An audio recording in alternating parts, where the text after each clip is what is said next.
Buenas tardes. Estamos otra vez en los debates en la sede. En este caso vamos a hablar de la cultura, la mujer en la cultura, pasado, presente y futuro. Pero me vais a permitir que haga un inciso sobre un personaje importantísimo dentro del mundo femenino, que es Mary Wollstonecraft.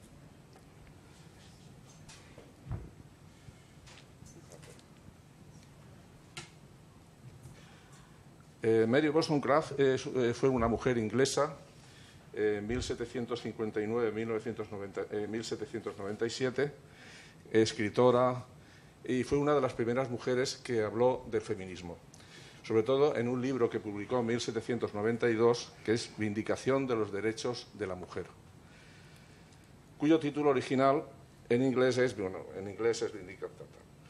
Es una de las primeras obras de la literatura de forma feminista, que se me va. En ella, Wollstonecraft rebate la postura sostenida por los teóricos políticos y educacionales del siglo XVIII de que las mujeres no debían tener acceso a la educación. Wollstonecraft argumenta que las mujeres deberían recibir una educación acorde a su posición en la sociedad, ya que, según la escritora, son esenciales para la nación porque son ellas las que educan a los hijos y porque podían ser consideradas no solamente meras esposas, sino pares de sus maridos, en lugar de verlas como simples elementos decorativos en la sociedad o bienes con los que comerciar a la hora de acordar un matrimonio. Wollstonecraft mantiene que las mujeres son seres humanos que merecen los mismos derechos fundamentales que los hombres. Hay un texto que he sacado de una de sus obras que dice así: mi propio ser, espero, me perdonarán si las trato como a criaturas racionales, en vez de considerarlas como si estuvieran en un estado de perpetua niñez, evitando esas bonitas frases femeninas que los hombres condescendientemente usan para suavizar nuestra esclava dependencia y despreciando esa dulce docilidad de maneras que se supone que son las características sexuales del ser más débil. Quiero demostrar que el primer objetivo de una ambición encomiable es obtener una personalidad como ser humano sin tener en cuenta la distinción de sexos. Bueno, y a partir de ahí, Guillermina empezará. Vale. Bueno, pues nada, agradeceros que nos acompañéis una vez más en los debates. Debates es cultura, que como sabéis elegimos temas como pretextos maravillosos para poder hablar de nuestro tiempo, de nuestra cultura, de nuestro modelo cultural, de los protagonistas de la cultura y, como no, la mujer. No nos atrevíamos a encarar el tema del feminismo porque es como hablar del marxismo o del capitalismo, y creemos que, no sé, que son áreas filosóficas de pensamiento muy, muy profundas, ¿no? Pero bueno, aquí tenemos representantes que nos pueden dar unas pinceladas y concretar temas interesantes al respecto, ¿no? Entonces, invitamos, como es norma en nuestros debates, a mujeres de diferentes generaciones, de diferentes disciplinas. También podíamos haber invitado a hombres, pero bueno, también os tenemos a vosotros, vosotras, como público, pues para abordar ese tema de la cultura, del protagonismo de la mujer en la cultura. Como bien ha apuntado Eduardo, han habido mujeres muy importantes a lo largo de nuestra historia, pero sí es que es verdad que el siglo XX hay un antes y un después con el trabajo de la mujer, ¿no? Con la salida de la esfera íntima, ¿no? O sea, ha cambiado todo, ha cambiado en el área de las artes plásticas, en la danza, en la literatura, en la ciencia. Desde que la mujer realmente, hay un mayor porcentaje de su permanencia, de su vivencia de lo profesional fuera de casa, pues ha cambiado nuestra sociedad. Eso es inevitable, es evidente. Entonces, bueno, queremos abordar ese tema y con estas protagonistas y hablar, evidentemente, de nuestro tiempo, de nuestra sociedad, de nuestro modelo cultural aquí en Alicante. Siempre sabéis que queremos concretarnos un poco en este sentido. Y bueno, os paso por orden alfabético a Iria Fariñas, poeta. Sí. Ya vosotros utilizáis esto que es más, y así podéis mover las manos y todo. Bueno, Iria Fariñas es poeta, es de un pueblo de Madrid, pero reside en Alicante, organiza el ciclo poético La Sed, coordina las actividades del espacio cultural Aracataca, que os recomiendo, que pues está muy bien. Está cursando el grado de filosofía, colabora con Postcultura, escribiendo reseñas. Bueno, ha ganado un premio Incendiario 2022 de poesía de la editorial El Cume, con Quien extrajo el hueso. En 2022 ha publicado Ruido de cicatriz, un libro que os recomiendo, de cuentos. Y bueno, aparece en diversas publicaciones, finalistas del premio Irreconciliables de Valparaíso y de varios concursos de Zenda. Y en 2023 se ha iniciado en la performance con la pieza Gota, espejo, bisagra, junto a la bailarina Zula Ross. Bueno, pues perfil también muy multidisciplinar, y te dejamos la palabra, Iria. A ver, sí, perfecto. Las mayores innovaciones tienden a estar en manos de aquellas personas que no tienen permitido el acceso al canon predominante. Así ha sucedido con las personas racializadas por un sistema colonialista, con las personas infantilizadas por unos estándares capacitistas y con las personas marginadas, si no esclavizadas, por el régimen capitalista. De la misma manera, en un mundo patriarcal, no se podía esperar menos de las mujeres. Hasta prácticamente anteayer, no se nos permitía tener una cuenta bancaria sin el permiso del padre o el marido. No hablemos, entonces, de considerarnos creadoras, más allá de acarrear la maternidad como algo casi obligatorio. Querría detenerme un momento aquí, en esta realidad que se nos hace tan absurda, tan mañida por señalada ya, y es que el dolor se olvida pronto, para recordar que esto, y situaciones mucho peores, siguen siendo el pan de cada día de millones de mujeres. Ni siquiera hace falta dirigir la mirada a los ejemplos más obvios, como Irán o Afganistán. La represión y la violencia continúan arraigadas en pleno siglo XXI. Por ello, es normal que aparezcan tantas voces de mujeres escandalosas, efervescentes, raras, fragmentadas, sinvergüenzas. Voces que llegan, como declaró en su frustración un escritor canario hace una semana, como una turba de bisontes. Se lamenta este señor, seguramente en compañía de otros, de la falta de finura y bagaje de estas voces. Como respuesta, hoy, ocupando el espacio concedido en esta mesa y ante este micro que me han prestado para amplificar, en este caso, mi voz, quiero decir que me infla de una alegría inmensa formar parte de esta turba de bisontes. Las expectativas, como los muros, no se rompen con finura. La mujer ha entrado en el mundo del arte para contradecir, cuestionar y resignificar los modelos establecidos, y ojalá para construir otros nuevos. Cientos de miles de manos que han preparado comidas a medianoche y han cuidado de cuerpos enfermos o recién nacidos o a punto de morir durante siglos. Estas manos están acostumbradas a las grietas. La mujer en la cultura no quiere aportar a las grandes pirámides sagradas, quiere derrumbarla y con sus escombros reinventar bellas esculturas entre las que pasear. Y es que estos cientos de miles de manos tienen en común, vivan donde vivan, tengan la edad que tengan, una serie de vivencias que al verbalizarlas pierden parte de su poder para otorgárnoslo a todas nosotras. Sin embargo, se sigue tachando con desprecio a estos discursos, implícitos en los diferentes ámbitos artísticos, de cosas de mujeres. En mi experiencia como escritora joven, he oído todo tipo de comentarios paternalistas, despectivos y sexualizadores, pero quisiera sacar a la luz dos en concreto, dos que tienen mucho que ver entre sí. El primero fue: estoy cansado de mujeres escribiendo sobre cosas terribles. Y el segundo: las mujeres deberíais aprender a escribir de otra cosa que no sean abortos y violaciones. Al primero no supe qué responderle. Me pilló desprevenida en mitad de, por otro lado, una conversación muy agradable. El segundo, en cambio, llevaba cerca de una hora construyendo una retórica machista que no me voy a detener a describir.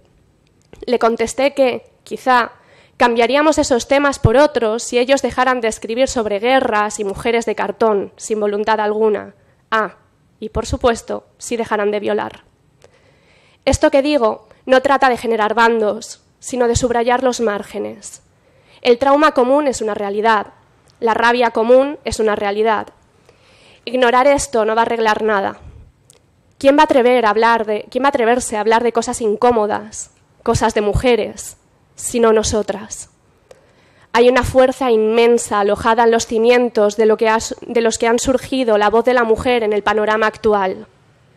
No nos permitieron ayudar a construir estos cimientos. Nos enterraron vivas bajo ellos. Bien, ahora conocemos su peso, su quietud, su silencio. Pero sobre todo, conocemos el sonido del cemento al quebrarse. Cientos de miles de manos acostumbradas a la grieta. Recuerden, eso es lo que tenemos aquí. Manos que, una a una, han amasado nuevas formas de decir, de plasmar, de actuar. Imagino este trayecto como un laberinto en el que cada callejón sin salida significa la posibilidad de una bifurcación. Nos ramificamos como las raíces de los bosques o como los circuitos neuronales. Somos semilla y somos sinapsis. Podemos permanecer eternamente mudas, en un rincón, mientras nuestras hermanas y nosotras mismas nos consumimos, mientras envenenan nuestra tierra. Podemos quedarnos en nuestro rincón, mudas como muebles, y no por ello sentiremos menos miedo. Esto último lo dijo Audre Lorde, en su obra La hermana, la extranjera. Quien piense que el miedo no puede ser fertilizante es que no ha compartido esta sensación. No ha sido arrinconado y ha tenido que buscar vías de escape. La creación como mujer en el mundo de la cultura, o ya desde la experiencia personal, la creación como mujer en el mundo de la literatura, trasciende ese miedo y lo transforma en red de apoyo, de afectos, de colaboración. Las más gratas sorpresas en estos años me las he llevado trabajando codo con compañeras que tumbaban mis inseguridades y viceversa. Siento que he crecido como una enredadera. Sería imposible escalar, y ya no digamos cubrir, un árbol milenario con un solo punto de apoyo. Las mujeres en la cultura somos una turba, del mismo modo en el que nos acompaña... Las mujeres en la cultura somos una turba porque nunca vamos solas. Nos acompañamos al baño de los garitos más turbios, del mismo modo en el que nos acompañamos en la rutina de la creación. Asistimos como público a los actos de otras, nos ofrecemos como prelectoras de su trabajo y como fuente de ánimos y de retroalimentación, entregamos nuestra escucha a los consejos y a las historias, lloramos y reímos mirándonos de frente, abrazamos a las desconocidas y, sobre todo, nos exponemos como seres dispuestos tanto a la lucha como a la celebración por los logros, en la recuperación del espacio, la voz y la memoria. En contraste con la idea general de competitividad, parte, por otro lado, también de un imaginario impuesto, he de decir que ha sido entre mujeres donde he encontrado los mejores nidos para incubar proyectos. Quizás sea por ese borboteo colectivo de vivencias indecibles que nos esforzamos en decir, quizás sea por otro motivo. El caso es que me han ayudado a permanecer, a insistir, a probar de nuevo, a quedarme. Han sido ellas de quienes más he aprendido sobre el conocimiento, la resistencia y la humildad que necesitan la hibridación, los esquejes y la experimentación. Me he quitado el sombrero al verlas romper códigos, afrontar la humillación y señalar con la cara al descubierto, al reclamar los registros, los temas y las formas que les importaban.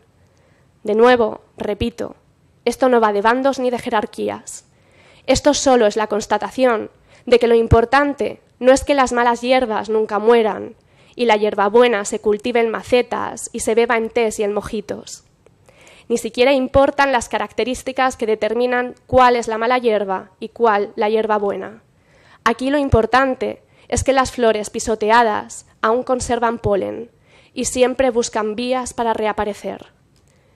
Que todavía tengamos que hablar de la mujer en la cultura en conferencias, charlas, debates, tesis doctorales, revistas y poemas, tan solo demuestra todo el camino que aún falta por sembrar.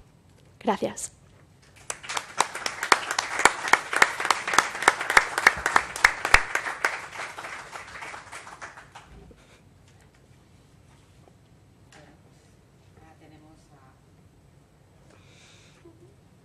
a Federica Fasano, es italiana, pero ya lleva muchos años en España, ¿no? Es bailarina, creadora, docente freelance. Es una inquieta, tiene varias carreras universitarias, pues evidentemente es bailarina, tiene grado y posgrado en danza y artes escénicas, pero también tiene un Premio Nacional de Investigación en Artes Escénicas, tiene una primera formación en ballet clásico por la Academia Nacional de Hungría, pero luego se ha desarrollado también en investigación de ballet contemporáneo. Eres licenciada también en lengua y literatura rusa, inglesa y portuguesa, graduada en pedagogía de la danza. O sea, quiero decir, como bien nos explicaste, estás ahondando siempre en tu disciplina, ramificándote a otros estudios, ¿no? Diferentes premios, másteres en estudios avanzados de teatro y performance, en investigación educativa, es coreógrafa, interviene en el circuito Alicante a Escena, en el Impulsa la Danza del Instituto Valenciano de Alicante a Escena del Ayuntamiento de Alicante y Diputación, en Impulsa la Danza por el Instituto Valenciano de Cultura, en el Festival de Danza de Valencia, con el CACU de Villena, que tuvimos el otro día aquí a Pepe Ayelo. Es creadora residente en las residencias de creación artística, también por el Instituto Valenciano de Cultura. Ha codirigido y creado un cortometraje junto a Asun Noales, que también pudimos ver una primera en la Casa Bardén el otro día. Air Ferma, Dance Film. Y más cosas. Sus obras están representadas en salas y festivales en Alicante, en Madrid, en Valencia, en Villena, en Elche, en Benidorm, en fin. Compagina pues el trabajo de bailarina, coreógrafo entre Alicante, Holanda y Rusia, con la docencia también aquí en el Conservatorio de Óscar Esplá. Experta en repertorio clásico, como ya hemos dicho, pero también en danza contemporánea. Bueno, te dejamos el espacio. Gracias. Vale, se me escucha. Bien. Bon.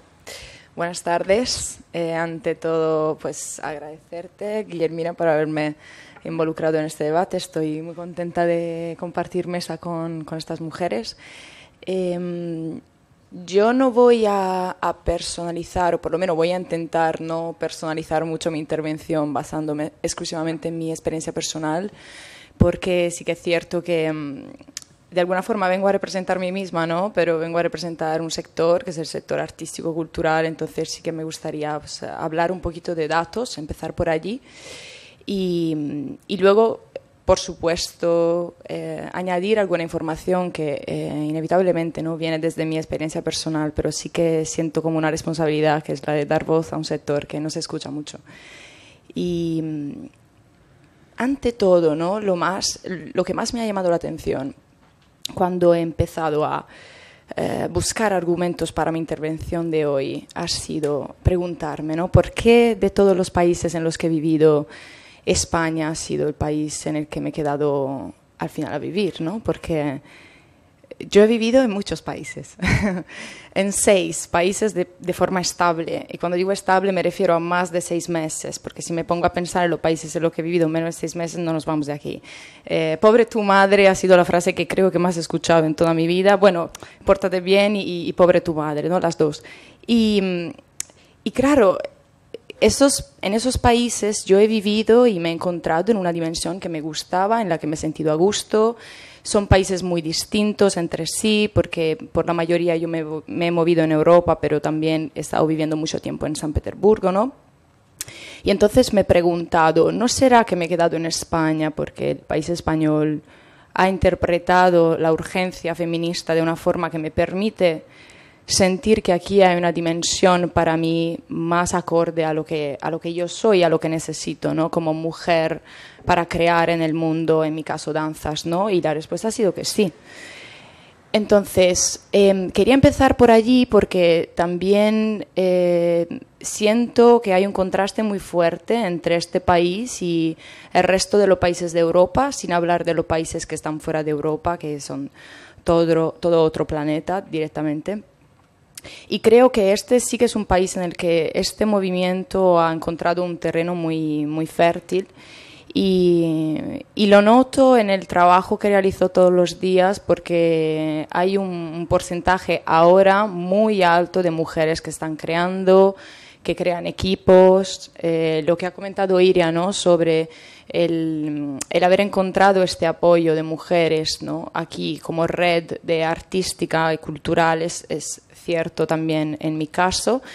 Y ha habido un cambio que creo que ha marcado un antes y un después. Esto sucede ahora y yo tengo la suerte de pertenecer a una generación que lo ha vivido y que está viviendo, ¿no?, ahora los frutos de este cambio. Pero es cierto que también cuando yo empecé a audicionar, entonces acababa de salir de una academia nacional en la que había aprendido método Vaganova puro, que para los que no lo conozcan es un método de ballet muy, muy riguroso, y empecé a audicionar para grandes compañías. Y luego terminé en Rusia, como sabéis. Pero en el periodo en el que empecé a audicionar me llamaba mucho la atención de que había un sorprendente número de mujeres audicionando por un número súper limitado de plazas. Entonces, a lo mejor éramos 200 para 4 plazas, ¿no?, en esta compañía.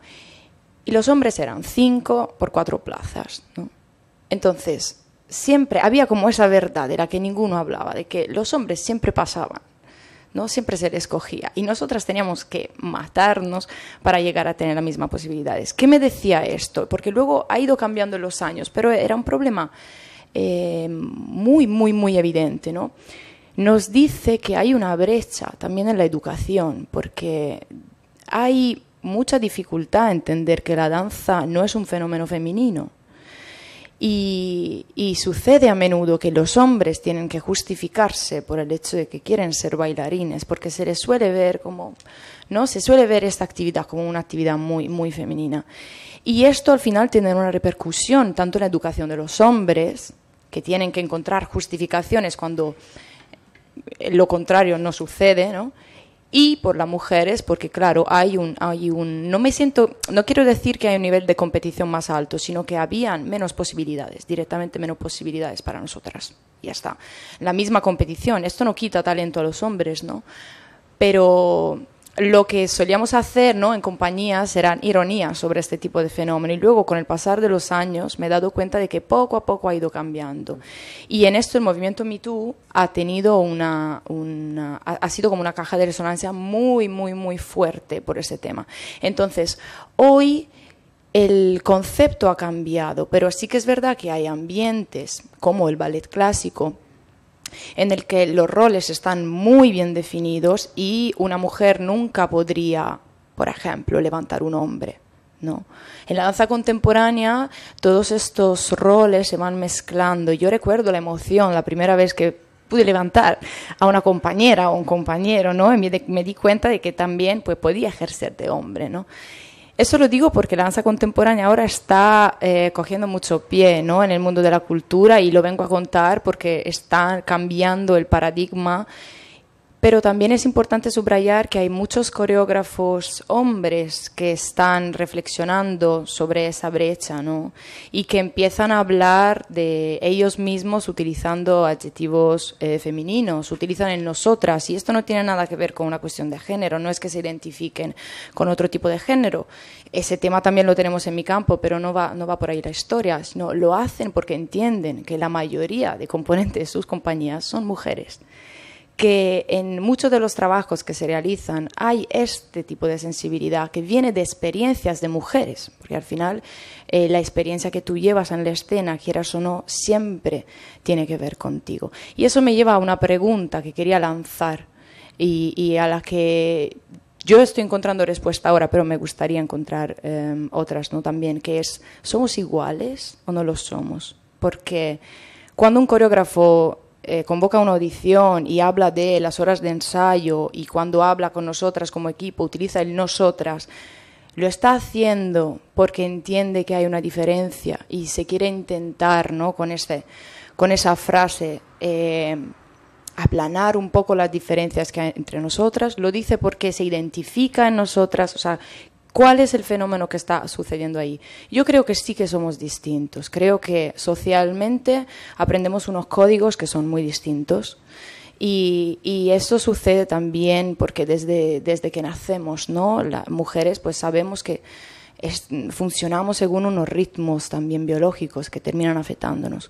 Pero quería poner en resalte que cuando una mujer consigue un rol de poder en mi campo, siempre se le hacen preguntas, se va a investigar, ¿no?, qué tipo de base tiene, o a lo mejor es la típica frase de que sí, claro, ella funciona porque es lista, ¿no? Como teniendo que justificar que esa mujer ha funcionado porque es la inteligente. Entonces, cuidado, ¿no? No es lo mismo. A mí cuando me hacen entrevista también muchas veces me lo preguntan, ¿cómo es ser una mujer y ser una bailarina, ¿no?, a la vez?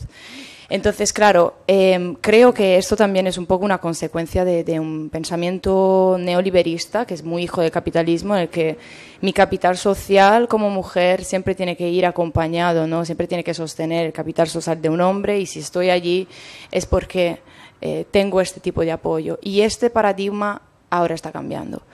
Quería citar solamente por terminar la experiencia de una coreógrafa que es Pina Bausch, que es un punto de referencia para todos los que nos dedicamos a la danza, más que nada porque ha sido una de las primeras mujeres pioneras, ¿no?, como coreógrafas a llevar una entera compañía, que es la Wuppertal, que es una compañía que sigue funcionando, ahora la está dirigiendo otra persona. Ella murió en 2003. Cuando Pina Bausch llegó a tener la dirección de esa compañía, hubo una polémica enorme, porque se empezó a contar que le habían dado este rol porque era la alumna preferida de Kurt Jooss, que era antiguo coreógrafo y director de esta compañía. Entonces todo se explicó como era la alumna preferida de Kurt Jooss y Kurt Jooss le cedió la compañía. Y eso yo lo recuerdo siempre, todas las veces que tengo la oportunidad de crear algo, porque creo que es una herida, es un trauma común, como ha dicho Iria, que nos llevamos dentro todas con esta obligación, ¿no?, de tener que demostrar siempre que valemos porque hemos llegado allí. Y creo que ahora mismo estamos en un fenómeno social y cultural y somos como las personas que lo están guiando, y tenemos que llevar mucho cuidado a la hora de liderarlo, porque es importante que no se convierta un fenómeno que ha nacido con la necesidad de no discriminar en otro fenómeno discriminatorio. Entonces yo quiero recalcar que pese a todo lo que acabo de contar, creo que es muy importante mantener una red de comunicación y funcionar a la par, me refiero a junto a los hombres, porque yo así entiendo la paridad como igualdad de oportunidades, no como jerarquía de quién es mejor y quién es peor. Muchísimas gracias.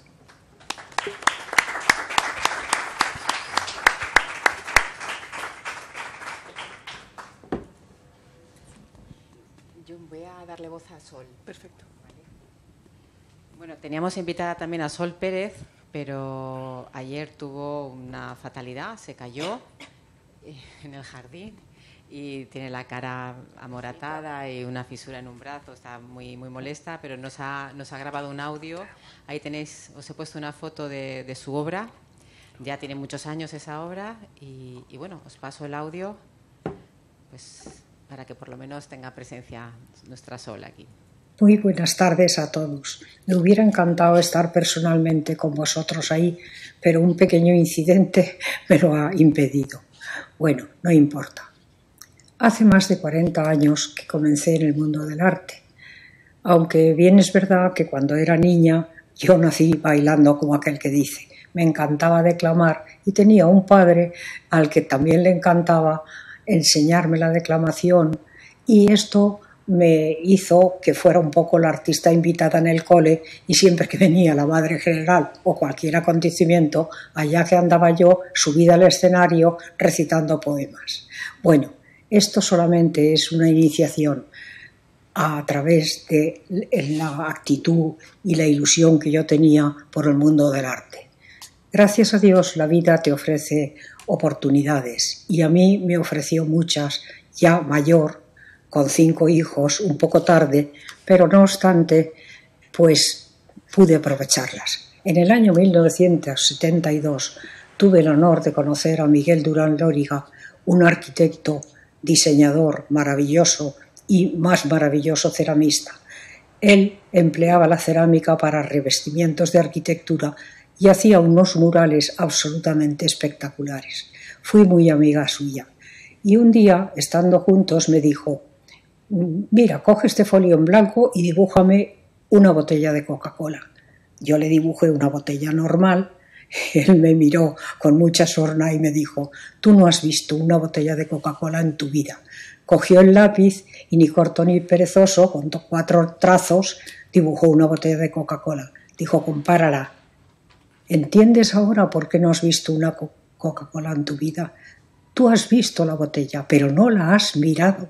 Lo primero que tienes que hacer es mirar. Mirar. Esa fue la primera enseñanza.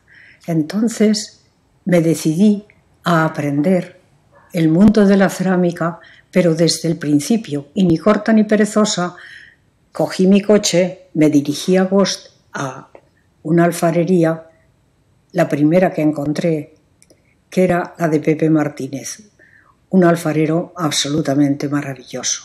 Me presenté delante de él y le dije: mire que, verá, yo quisiera aprender a tornear. Y él me miró de arriba abajo, imaginaros, una niña desde mi punto de vista actual, con 33 años, y me dijo: nena, la roa no es pastones. A lo que yo, ni corta ni perezosa, me crucé de brazos y le contesté: vostè no sap qui té davant. Esta frase le hizo tanta gracia que me dijo: muy bien, sentad y comencem. Y ahí empezó toda mi experiencia cerámica. Primero, manejar la rueda, que no es nada fácil, y luego por mi cuenta, porque claro, Pepe no sabía nada de esmaltes. Él simplemente era un alfarero, bueno, pero un alfarero. Yo estuve estudiando los esmaltes, los cristalizados y toda la técnica cerámica, que es endiabladamente difícil y complicada. Al cabo de 4 o 5 años, nuestro querido Arcadio Blasco, lamentablemente ya no está con nosotros, me invitó a la Feria de la Cerámica de Valencia con un grupo de ceramistas alicantinos. Y ahí tuve la suerte y el placer de conocer a Enrique Mestres. Vino a ver la exposición y yo, que no le conocía de nada, me acerqué a él y me presenté. Él muy amablemente me invitó a tomar con sus alumnos, porque venía con un grupo de alumnos de la Escuela de Manises, de la que era profesor, a tomar una horchata con fartons en Alboraya. Una vez que estuvimos sentados, estábamos tranquilamente hablando entre todos y me preguntó: bueno, ahora cuéntame, ¿tú qué haces? Yo me quedé perpleja y le dije: pues ya lo ha visto usted en la muestra, pues hago jarros, esmaltes, cristalizaciones. Las cristalizaciones es una técnica cerámica muy, muy complicada y que no todo el mundo sabe hacer. Entonces él, ni corto ni perezoso, me contestó: eso lo hace el horno. Te estoy preguntando a ti, ¿tú qué haces? Esta fue la segunda lección importantísima en mi vida, porque me hizo reflexionar muchísimo sobre las palabras que él me dijo. Después de esta lección, la verdad es que continué mi formación asistiendo a cursos de artistas muy importantes, como por ejemplo Nino Caruso, Carlo Zauli, que eran unos ceramistas italianos que vinieron a dar cursos aquí a España. Después también formamos un grupo de ceramistas alicantinos que ya no concebíamos la cerámica como utilitaria, sino como medio de expresión artística.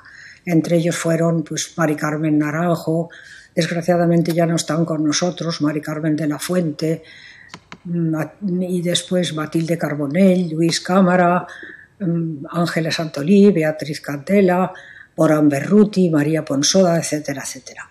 Entonces formamos un grupo de ceramistas que ya entendíamos la cerámica como arte y como expresión artística. Hicimos muchísimas exposiciones juntos y creo que abrimos la puerta a utilizar el barro no solo como utilitario, sino como verdaderas obras de arte. He trabajado mucho, pero no es momento de exponer mi currículum porque es después de tantísimos años. Imaginad que he hecho muchísimas exposiciones, he hecho murales para fábricas, para casas particulares. También hice un monumento muy importante en Torrevieja que lo dediqué a la cultura que nos entraba por el Mediterráneo. Consta de 5 columnas de grés que expresan un poco todo aquello que a través del mar pudimos adaptar a nuestra cultura, como son la cultura fenicia, la griega, la romana y después, finalmente, el árabe. La última columna se la dediqué a la ciudad de Torrevieja. Cuento todo esto porque quiero incidir en la falta de cuidado y la impasibilidad de las instituciones contra todas las agresiones que sufren las obras de arte públicas. Por ejemplo, los grafiteros que las manchan, otros que las destruyen. Por ejemplo, hace un par de años Enrique Mestres tenía una escultura preciosísima de cerámica grés en la carretera del aeropuerto de Manises en Valencia. Bueno, pues hicieron una remodelación de la carretera y eliminaron la escultura sin más explicación. Nunca más se supo de ella. Yo también lo sufrí en un mural que hice para un hotel de Benidorm en el año 87, creo, más o menos, que era precioso, y también, como remodelaron el hotel, destrozaron el mural. Hace 2 años también fui con unos amigos, hacía muchos años que no iba, a ver mis esculturas. Y cuál fue mi sorpresa que vi en la base de las esculturas una pequeña tienda de campaña de un indigente donde también había puesto una cuerda de punta a punta y había colgado allí su ropa. Esta despreocupación enorme, absoluta, por el patrimonio cultural de las instituciones es muy preocupante. Entonces yo pienso que todo este problema viene desde el fondo, desde la falta de cultura y la falta de enseñanza en las escuelas, que pienso que es fundamental, ya no solo en las escuelas, sino también en los institutos.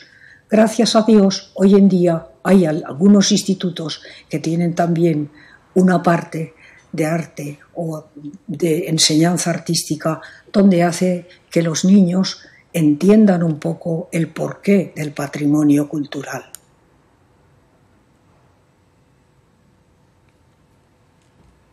Bueno, pues para el que no conozca a Sol Pérez, es artista plástica, que no la he presentado, y solo contaros una anécdota que ella me ha contado, que ella quería ser bailarina, fundamentalmente. Desde pequeña se dedicaba a bailar siempre, ¿no? Pero sus padres, pues no le permitieron.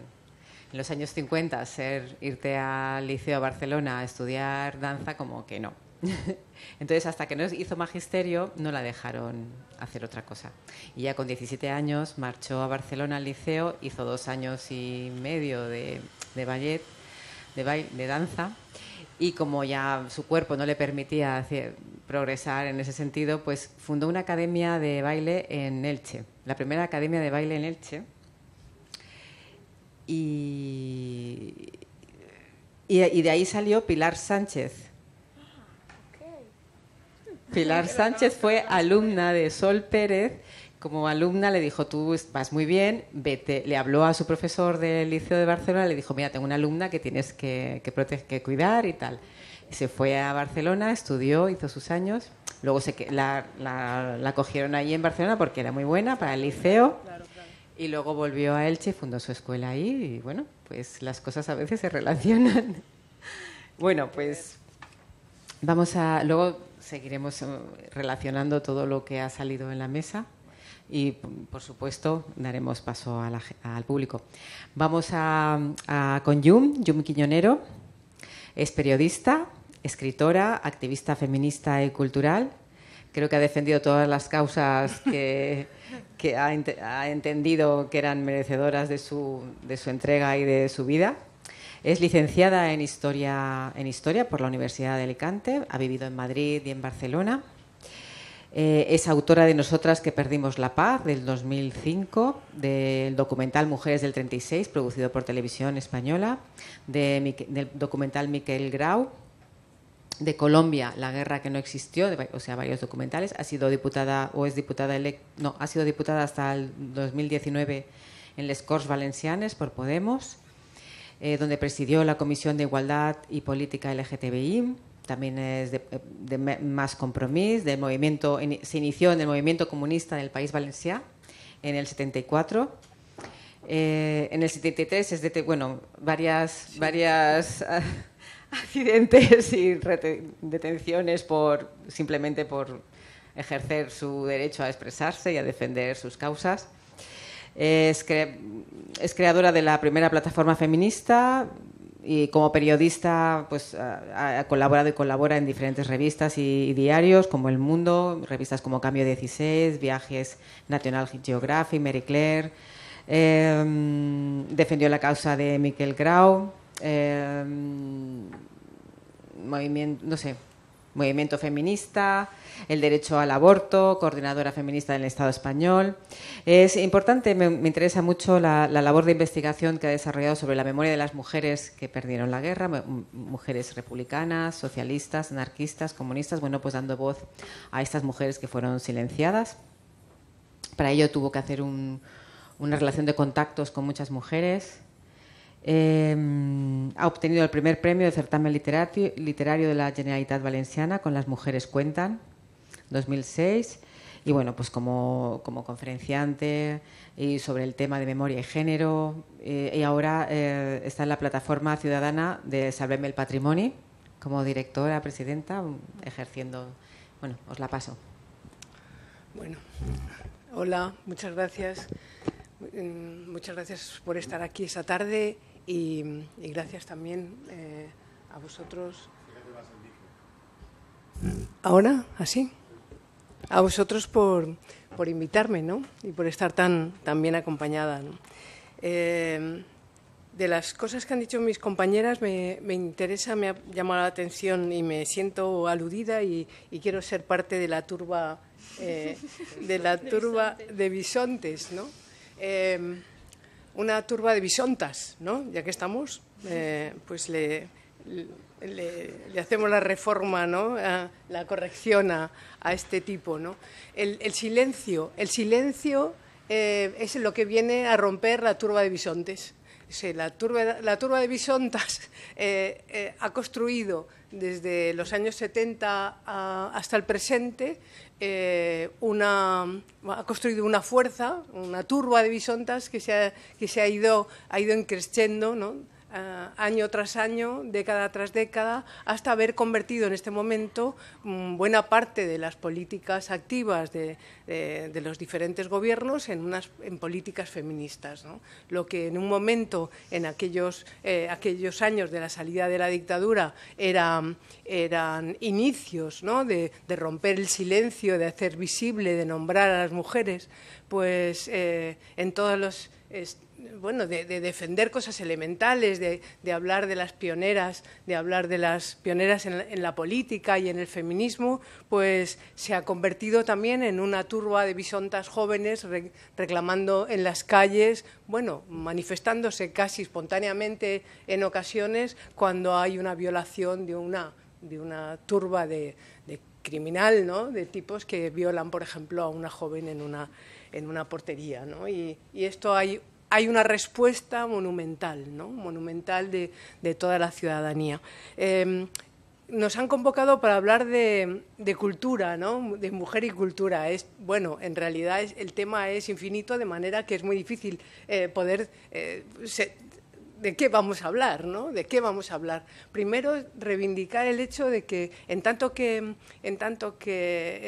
las mujeres y el feminismo ha hecho visible, ha puesto sobre la mesa, ha reivindicado y está iluminando la presencia de las mujeres en la historia, en la creación, en la cultura, señalar que, como decía también Federica, claro, no están en la lista de la historia, están las inteligentes, las brillantes, ¿no? Las genios que desde Santa Teresa de la Cruz a las recluidas, ¿no? Sor Juana Inés de la Cruz, imaginaros que físicas, académicas, mujeres que no había quien pudiera toserles y discutirles, porque en realidad nunca las consideraron mujeres, sino las consideraron genias, ¿no? Nosotras hemos conseguido, el movimiento feminista y esa sociedad se ha transformado porque hemos hecho visible y hemos convertido en leyes, estamos convirtiendo en leyes también esos derechos, ¿no? Esos derechos, cuando venimos, decía Federica, bueno, hay una cierta diferencia en su experiencia, ¿no? De lo que pasa en España a lo que pasa en otros países europeos. Bueno, tal vez también porque los 40 años de dictadura pues fortaleció, y la posibilidad de la transformación posibilitó con mucha dificultad, porque llevamos 40 años ya construyendo un movimiento feminista que ha conquistado en cierto modo, ¿no? Las instituciones, ¿no? Yo creo que para hablar de esta luz, de esta visibilidad y de estas transformaciones en el mundo de la cultura, tenemos que señalar también que esa igualdad que se ha venido construyendo es una igualdad todavía precaria, ¿no? Es una igualdad en total precariedad, porque esta opinión que le dieron a Sol Pérez, ¿no? De el torn no espera les dones, ¿no? Que pues es algo que está en la cabeza no solamente del ceramista de Agost, sino es algo que del que está imbuido el total de nuestra sociedad, ¿no? El hecho de que desde el mundo de la cultura, las bailarinas, las músicas, las coreógrafas, las pintoras tengan que estar haciendo, bueno, muestras de mujeres que pintan, muestras de mujeres que escriben, las mujeres, bueno, como señalando como una palanca para hacer visible, hacer hueco en un espacio en el que muchos escritores, muchos intelectuales o pseudointelectuales dicen que se escriben sobre asuntos turbios, ¿no? O como poco interesantes, ¿no? Yo recuerdo mis primeros años en la prensa en Madrid escribiendo sobre asuntos y en debates culturales con intelectuales o con periodistas y escritores, y había siempre el debate de, bueno, si había el papel de las mujeres en la literatura, ¿no? Y había escritores que decían, bueno, no hay literatura de mujeres ni de hombres, hay buena o mala literatura.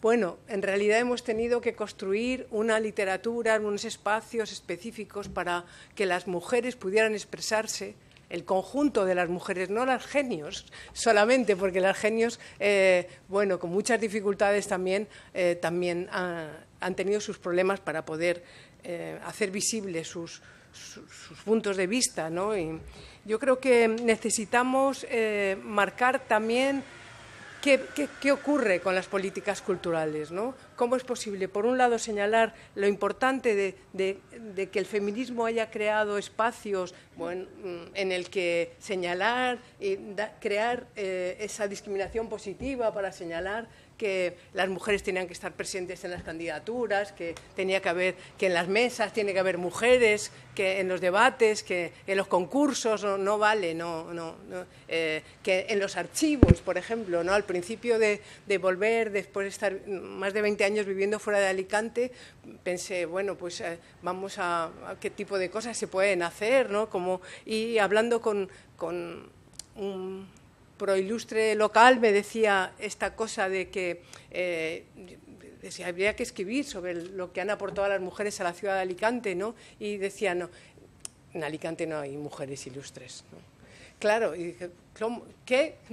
Bueno, pues es esa misma idea, ¿no? El torno no es para las mujeres, porque ¿qué es lo que se está viendo? qué es lo que se está mirando, como decía también Sol, ¿no? ¿En qué te fijas, ¿no? ¿Qué cosas son las importantes? ¿Qué es aquello? Porque, claro, en el momento en el que se construye también el fin de la dictadura y se empieza a visibilizar eso que llamamos capital social. Las mujeres llegamos al mundo sin capital social, los hombres tienen un capital social, los hombres tienen a sus familias, a sus mujeres en casa, las tenían para apoyarles, cuidarles, poner en marcha sus familias, y los hombres, los Vargas Llosa, los Blas, pueden ponerse, levantarse por la mañana temprano, salir a pasear y ponerse a escribir. Las mujeres tienen que además ocuparse de la casa, cuidar a los niños,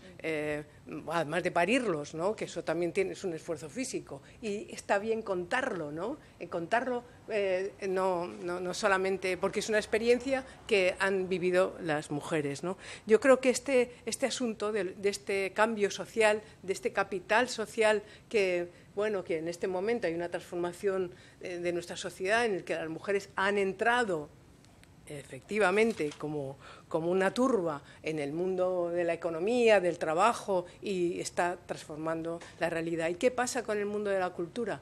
Pues yo creo que necesitamos unas políticas culturales no solamente que apoyen proyectos de creación, ¿no?, sino que además luchen y que planteen y exijan un combate contra la precariedad, ¿no?, contra la precariedad de los artistas, que faciliten vías de desarrollo del trabajo, que la política cultural institucional fundamentalmente pueda ir dirigida a crear espacios en los que en las infraestructuras, en los espacios, en los barrios, funcionen las bibliotecas, haya actividad cultural entendida no solo como una industria cultural, sino que se generen espacios en los que pueda haber danza, donde se pueda aprender teatro en los barrios, donde se pueda generar también espacios de creación literaria o de pintura, para que los jóvenes, los niños, las niñas, pero también los vecinos, sin necesidad de trascender más allá, puedan participar y ser parte de la creación cultural. Yo creo que ese es un aspecto fundamental de las políticas culturales que adolecemos, y que si las políticas culturales se definen fundamentalmente para señalar algunos aspectos y poner en marcha con subvenciones, grandes colaboraciones y creaciones, en realidad esas políticas a veces culturales vienen a favorecer a una parte de la sociedad, a la clase media, a la clase alta, que puede ir a los conciertos o puede ir a los festivales o a determinadas exposiciones, pero en realidad no pueden generar la participación real que sería lo que mejoraría nuestro tejido social, ¿no? Y donde también podrían participar las mujeres, las ciudadanas de a pie, ¿no? No solamente la gente más vinculada al arte, ¿no? o a la cultura, generar desde abajo esa participación, ¿no? Yo creo que hemos avanzado, hemos conquistado muchos espacios, pero está por articular esto. Yo creo que esta nueva generación, después de 40 años, hay que consolidar también esas conquistas de las mujeres, ¿no? Ver en qué se transforman. El hecho de que me interesa mucho lo que señala Federica respecto a cómo la danza representa este cambio de género, ¿no? Esta transformación. La danza, el ballet, que es más difícil de transformar, y sin embargo la danza contemporánea ha favorecido el uso del femenino, ¿no? El uso del femenino y la participación de las mujeres en roles intercambiables. No hay hombres ni mujeres. Eso es algo en lo que también está derivando un aspecto de las conquistas del propio movimiento feminista, ¿no? El hecho de el papel, ¿no? Sí. ¿Qué es ser mujer? ¿Qué es ser hombre, ¿no? Yo creo que ahí romper hacer visible romper ese silencio y crear estos espacios de cultura desde abajo, ¿no? Es algo que para mí sería imprescindible para cualquier política municipal, ¿no? Que considere que la participación de la ciudadanía en la vida cultural, ¿no? Así que gracias y seguimos debatiendo.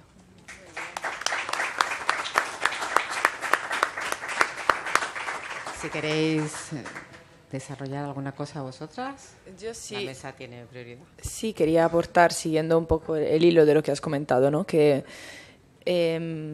hay mucho cambio también en el propio campo del ballet, porque hoy día existen muchas compañías que, por ejemplo, están formadas por hombres que interpretan repertorio femenino, como el Lago de los Cisnes. Y son hombres con una técnica excelente, o sea, que no están ahí haciendo caricaturas del Lago de los Cisnes, están bailando el Lago de los Cisnes, lo que pasa es que son hombres. Y eso al principio se vio pues como un fenómeno un poco de circo, porque ves hombres con una fisonomía de hombre, que además en el ballet es una fisonomía muy marcada, ¿no? En puntas, con el tutú. Con el plato, ¿no? Entonces, claro, al principio fue como circo que están haciendo. Y luego, claro, ahora los trocaderos son algunas de las compañías que más facturan en todo el mundo, son famosísimos porque realizan un trabajo excelente. Lo vuelvo a repetir porque técnicamente son excelentes, vienen de Monte Carlo, que también es tiene un panorama donde hay mucho dinero para ese tipo, ¿no? de fenómenos culturales y funcionan como una verdadera industria, ¿no? Entonces, ese cambio está abarcando todos los campos del arte. Lo que pasa es que, claro, en cada campo ese rol, ese papel se investiga de una forma distinta. Entonces es cierto que, por ejemplo, la danza contemporánea, la performance, el teatro físico, estos límites se van cada vez fundiendo más, porque el tema de género yo creo que es uno de los más importantes ahora mismo en ese tipo de debate, y creo que eso se debe a que también mi campo es muy físico. Banalmente es esto, ¿no? Entonces hay mucho debate sobre el cuerpo físico y eso inevitablemente te lleva a reflexionar sobre diferencias sobre la memoria del cuerpo. Con Iria lo hemos estado comentando muchas veces, ¿no? El cuerpo tiene una memoria y esto en mi campo se investiga mucho. Entonces, claro, surgen estos tipos de asuntos, ¿no? Y simplemente un dato que todavía me llama mucho la atención, siguiéndote, Yum, es que según algunos estudios, yo aquí tengo algunos citados, bueno, porque soy un poco rata de biblioteca, pero si queréis luego os lo paso también. Aquí tengo un estudio de Igor Dacuadra de 2020 y luego otro de Vicente Ipárraga 2021 que subrayan que hoy día, 2020, 2021, o sea, estamos hablando de estudios recientes, sigue siendo bastante mayor el número de mujeres formadas en plan académicos en el campo de la cultura. Claro, yo he investigado el mío, que es la formación académica en danza, y me ha llamado mucho la atención. ¿Por qué las mujeres se formarán más? ¿Por qué tomarán más títulos? ¿Por qué tienen esa como necesidad, ¿no? de sacarse el papel, ¿no? Como fenómeno general, claro, porque se está generalizando, se está hablando de grandes estadísticas donde se analiza pues en España lo que ha sucedido durante todo un año. Puede que al año siguiente esto cambie, pero me ha llamado la atención y quizá tenga que ver con lo que comentabas tú, ¿no? De tener que ser las listas y tener que pues tener ese papel allí que justifica que yo me dedico a eso y también puedo ser buena, ¿no? Y me ha llamado mucho la atención y lo quería mencionar. Y por último, muy interesante lo que has comentado, Yum, sobre el tema de actuar desde el plan educativo, empezar desde las bases. Me ha recordado un periodo en el que he estado trabajando con un colectivo de alumnos con riesgo de exclusión social aquí en Alicante, en un barrio pues eso, donde hay mayoría de población gitana. Hay algunos problemas porque bueno, hablamos de niños que tienen sus familias en las cárceles por delitos graves, entonces pues a lo mejor no tienen incluso este tipo de figura, hay problemas de droga, de prostitución, o sea, hablamos de varios complicados. Y cuando yo entré, yo trabajaba con un compañero, éramos un chico y una chica, ¿no? y hacia mí se desarrolló un hastio y niños lloraban porque no querían trabajar conmigo, no entendían que una mujer pudiese estar en una condición de poder o de autoridad ante ellos, ¿no? En partir de clase. Sin embargo, con mi compañero no había ningún problema. Y esto me hizo sufrir muchísimo al principio, no entendía, ¿no? Cómo actuar, porque claro, allí sucede lo que comentaba Yum, ¿no? Actuar desde la educación y desde la base. ¿Cómo hago yo, mujer, para demostrar que puedo enseñarte algo? Fue un proceso muy largo, que duró 1 año. Pensé renunciar 450.000 veces. No lo hice ya por cabezonería, no había, creo que la cabezonería hasta superó mis ganas de estar ahí, porque habían veces que volvía a casa y estaba hundida. Porque también eran niños muy violentos, eran niños que rompían una ventana de una patada a los 7 años. O sea, estamos hablando de que yo tenía guardias en mi clase. O sea, era una situación peligrosa para mí desde un punto de vista hasta físico, ¿no? Y luego entendí que son semillas, ¿no? Que tú vas poniendo todos los días y poco a poco todo funcionó. Llegamos a final del año y yo no podía creer el cambio que se había realizado ahí. Y pensé, si he podido ser yo capaz, que no soy ninguna diosa de la educación, hacer esto, ¿cuánto cambiaría si hubiese casi una obligación desde el sector cultural y en ese caso no educativo de realizar ese tipo de trabajo, sacar esos tipos de alumnos del gueto en el que se encuentran para, por ejemplo, llevarlos a teatro, que es lo que hicimos mi compañero y yo, llevarlos a un paraninfo, llevarlos a sitios donde nunca estarían, porque en sus vidas no se van a comprar una entrada para ver el Lago de los Cisnes ni un concierto, porque no conocen ese tipo de oferta cultural. ¿Qué sucedería? Y luego he trabajado también en cárceles y esto ha vuelto ahí. O sea, si conseguimos que gente que esté en la cárcel baile, o que niños que vienen de situaciones muy violentas bailen y aprenden a tocarse sin por ello hacerse daño, pues haría falta una fuerte acción cultural para que fuese casi obligatorio que esos niños tuviesen ese tipo de experiencia y nosotros, los artistas o los agentes culturales, ir también allí, porque es muy fácil, y yo lo he vivido, trabajar en altos niveles con altas compañías. Cuando estoy en Holanda, pues me ponen una alfombra roja, ¿no? Pero allí no me misuro yo como artista. Siento que no crezco en ese sentido. ¿Cuánto puedo crecer en este tipo de circunstancias que me llevan a tener que demostrar que la cultura es poder también? La información es poder también.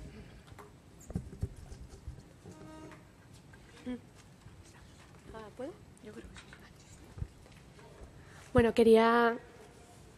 lo que ha dicho Guillermina en su momento. Si alguien quiere intervenir en algún momento, que lo diga, y si no, pues claro. seguimos con la conversación.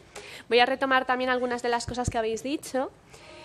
Para empezar, quería recuperar la conversación que estabais teniendo entre vosotras sobre los roles, ¿no?, que asumimos tanto en la cultura como en la vida. Pero bueno, en este caso estamos hablando de la cultura. Y concretamente, Yum, en lo que estabas diciendo, ¿no?, que esta es una frase dentro del ámbito literario muy discutida, de si existe buena y mala literatura, como algo que derriba los temas y las formas a nivel de género. Y bueno, aquí hay una cuestión muy obvia, ¿no?, que es ¿quién corta? O sea, ¿dónde se coloca la buena literatura y dónde se coloca la mala? Y esto tiene una relación directa con lo que estabas comentando tú, Federica, a raíz de lo que había comentado Yum, sobre desde dónde se trabaja lo que entendemos por cultura y arte, qué registros introducimos dentro de nuestro trabajo y qué experiencias, ¿no? Cómo lo cultural, si se continúa con una línea preestablecida, se convierte en elitista, y cómo este elitismo, visto desde una perspectiva de quien no accede a ella, configura una relación con el aburrimiento, ¿no? Considerar el ballet aburrido, la poesía aburrida. Yo lo que más oigo con grupos de alumnos adolescentes cuando voy, sobre todo según a qué zonas, es un... Y bueno, pues eso hay que trabajárselo. Hay una anécdota también con el Instituto Gran Vía, frente a las 1000 viviendas, que estuve trabajando mucho con ellos, escribiendo y demás. Y congenié muy bien con un grupo de alumnos y tenía clase con ellos a última hora. Y entonces cogieron la rutina de acompañarme a la parada de autobús. Se venían conmigo 4 alumnos de 16 años porque decían que maestra, ¿cómo vas a ir tú sola a la parada? Esto, si yo me hubiera llamado Paco y hubiera medido 1,80 m, no hubiera sucedido, estoy segura. y cómo ellos mismos tenían asumido su barrio, el lugar donde juegan y donde viven y donde comen, como un sitio peligroso para esta chica que nos está hablando de poesía, pero ¿dónde se está metiendo? ¿No? Y cómo se forma esa línea divisoria de lo bueno y lo malo, y cómo está implícito en el discurso colectivo y en el discurso individual de cada uno de nosotros. Y bueno, doy paso a quien quiera seguir hablando. Sí, quería señalar, si quieres comentar alguna cosa. No, este año, en el aniversario del Archivo de la Democracia, me pidieron que hiciera el discurso anual, ¿no? Bueno, porque participo en una jornada, una exposición que se está preparando para pronto sobre también el movimiento LGTBI en la ciudad o en Alicante, un proyecto de la Universidad de Alicante, ¿no? Y pensando, bueno, ¿qué pasa con esta cosa, en este caso de los archivos, ¿no? Igual que si la literatura buena o mala, las mujeres ilustres o no hay ilustres, ¿no? Cuando en realidad es que se guarda en los archivos, ¿no? Igual que es lo importante, ¿no? Igual que antes se decía, las mujeres, no, mi mujer no trabaja, ¿no? Claro, no trabaja, será que no cobra, ¿no? Porque trabajar es la primera que se levanta y la última que se acuesta en la casa, ¿no? ¿No? ¿Qué está ocurriendo? ¿Qué cuentan los archivos, ¿no? ¿Qué cosas está? Por eso es tan interesante el Archivo de la Democracia, y aprovecho para contarlo, ¿no? Porque está reuniendo información no solamente de la crónica oficial, ¿no? Porque nuestras historias, la historia oficial se construye con los cronistas oficiales, pero ¿y la gente de a pie? ¿Qué estaba haciendo la gente de a pie? ¿Qué hacían en los barrios? ¿Qué decían los panfletos? ¿O qué decían las asociaciones de vecinos?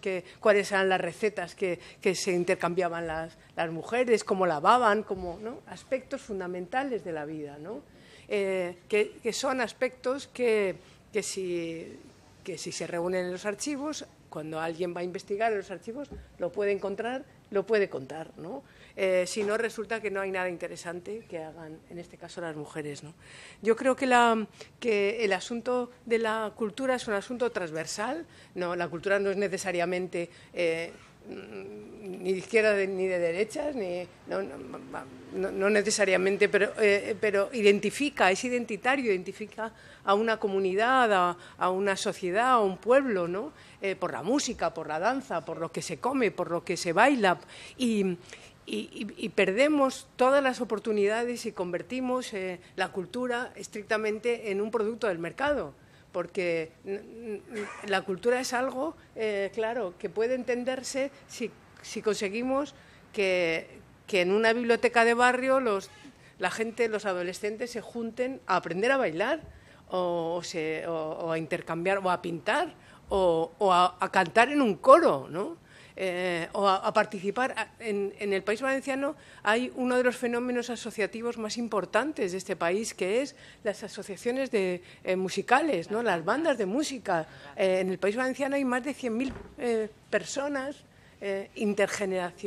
grupos intergeneracionales, y que con este cambio de esta irrupción del feminismo ha hecho también que entren montones de jóvenes, niñas y adolescentes, que ya participan de las bandas.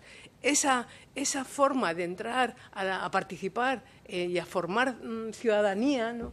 A través de la música genera cohesión cultural, genera conocimiento. Ayer, no sé si visteis, hubo un programa en la 2 hablando del Alzheimer, y uno de los asuntos que ya está de manifiesto es el papel que hace la música, cómo conecta, ¿no?, con personas ya muy dañadas por la enfermedad, y cómo pues una canción, un tema musical, una bailarina, ¿no? Hace poco veía las imágenes de una antigua bailarina totalmente afectada por Alzheimer, que le pusieron el lago de los cisnes y empezaba a mover los brazos, ¿no?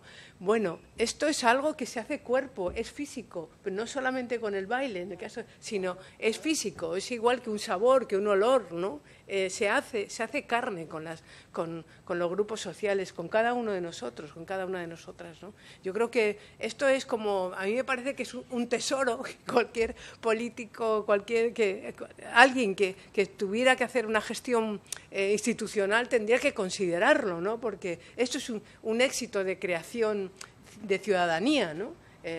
Que hay que poner sobre la mesa, ¿no? Y que creo que no, desde luego para niños en situación de exclusión o niñas, ¿no?, o de violencia, pero en cualquier caso para todos, porque no puede ser que la cultura subvencionada y tal, llegue a tan poca parte de la población, cuando la inmensa mayoría en realidad pues sobrevive en la cultura y acepta la cultura sintiendo que lo que hay institucional no le pertenece, ¿no?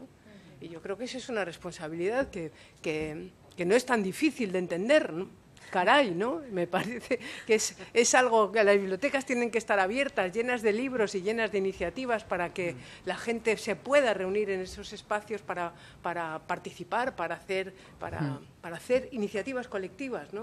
De hecho, cuando nos planteamos este debate pensamos que el tema de la mujer y cultura, la mujer es un tema clave, ¿no?, valga la expresión.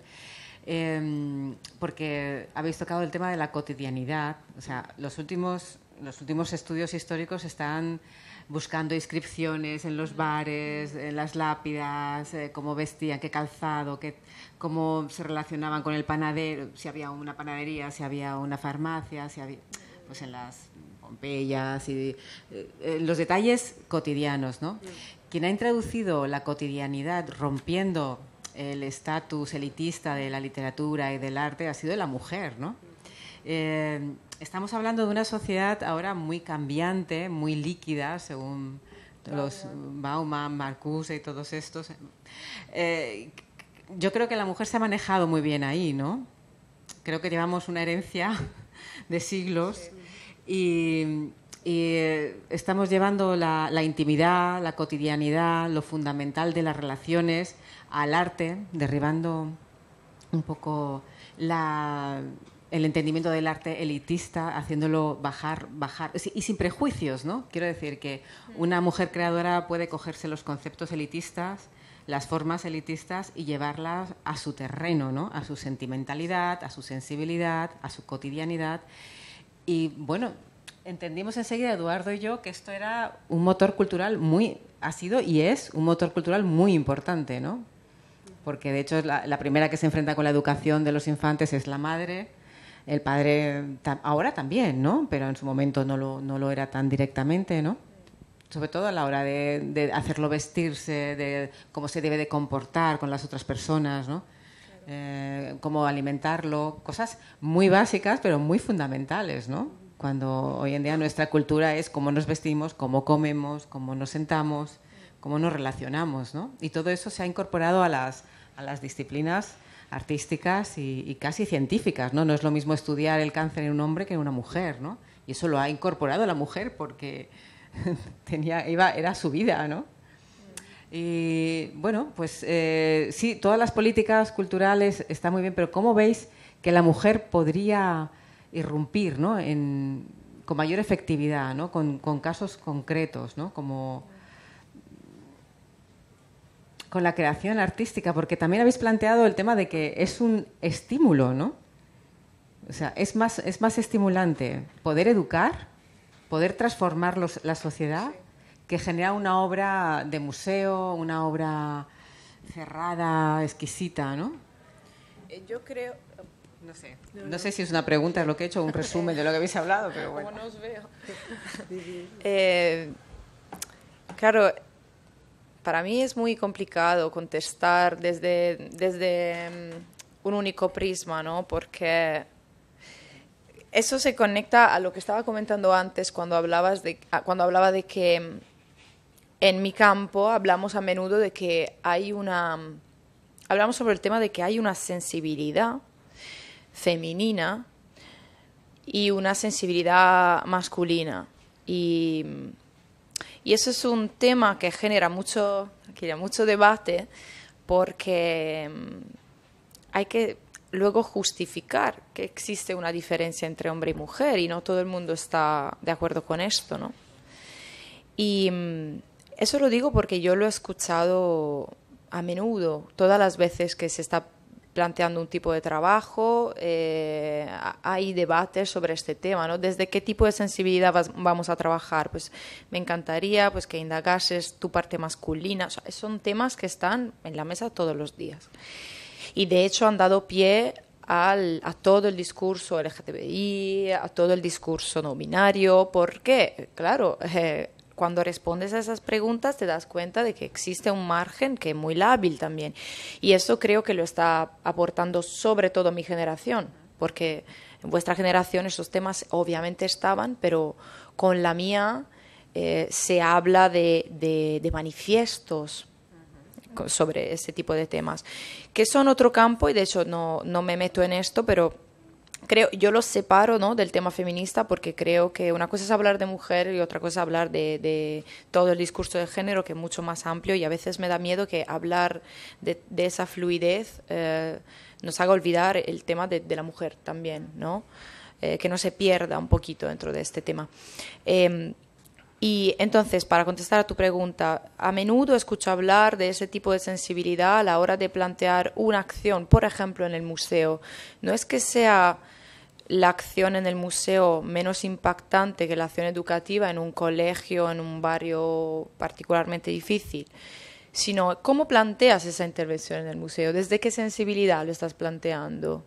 Cuando tu intención es la de, como decía Iria, crear, no en el sentido de única madre, ¿no?, sino de dar vida a una creación que es, vamos a abarcar todas las partes sociales que podamos, vamos a llevar esta acción dentro del museo con la intención de poner acento en la fragilidad, en la pasión, en todos los aspectos que según las culturas, por ejemplo, orientales, pertenecen a la simbología femenina y a la sensibilidad femenina. Allí creo que tenemos la posibilidad de indagar en este tipo de experiencias que llevamos como mujeres para transformarlas en productos artísticos y hacer que lleguen al público. Pero siempre teniendo en cuenta que, claro, que, ¿cómo decirlo?, no es una misión que estamos llamadas a hacer, no es una obligación. Yo no por ser mujer tengo que generar un producto artístico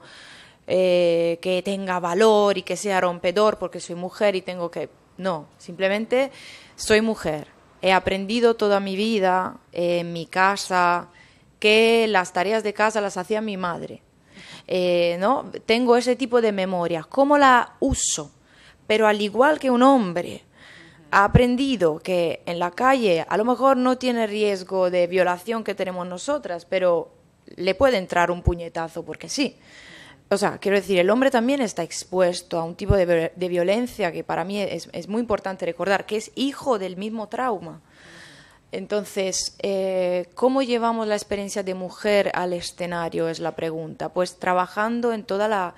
Para mí, reflexionando sobre los traumas que hemos acumulado, pero también sobre las redes con las que hemos crecido, porque cuando los hombres se iban a la guerra, ¿qué sucedía en el pueblo? Pues todas las mujeres se juntaban a coser y entonces pues construían todos los cuentos en la memoria popular. Yo recuerdo, mis abuelos ya no los tengo, pero cuando los tenían, los cuentos los contaba mi abuela, que era la que estaba en el pueblo. Ese tipo de memoria, ¿no? Llevar este tipo de memoria al público, transformarlo en un producto artístico y ver de qué forma esa experiencia de mujer puede poner más conciencia sobre algunos temas que desgraciadamente todavía tenemos que recordar. que no están superados todavía, porque si no, no tendríamos esta mesa hoy. ¿Queréis aportar, contestar? Bueno, ¿sí? ¿No? Como queráis. Si quieres contestar a su pregunta y luego... Vale, sí, era para recuperar un segundo tu pregunta, Guillermina. Estaba pensando, escuchándoos a todas, en cómo la herencia o la memoria precisamente de la mujer como ente general es el cuidado. Y cómo el cuidado, una vez se resignifica su carga, una vez deja de ser la imposición que confina, tiene un valor social que creo que es una manera de irrumpir, ¿no? El expandir el cuidado, el entender el cuidado como algo total, algo a ejercer en general. Y dentro de la cultura y dentro del arte esto también sucede, es decir, el cuidado que le ponemos a la creación y a la obra, pero también el cuidado que le ponemos a las acciones sociales o a las acciones educativas y cómo una obra, un acto, lo que sea, en un museo puede tener un trayecto social y al revés, como una acción social o educativa en un principio puede elevarse a una situación artística, creo que tiene que ver con ese entendimiento, con esa mirada.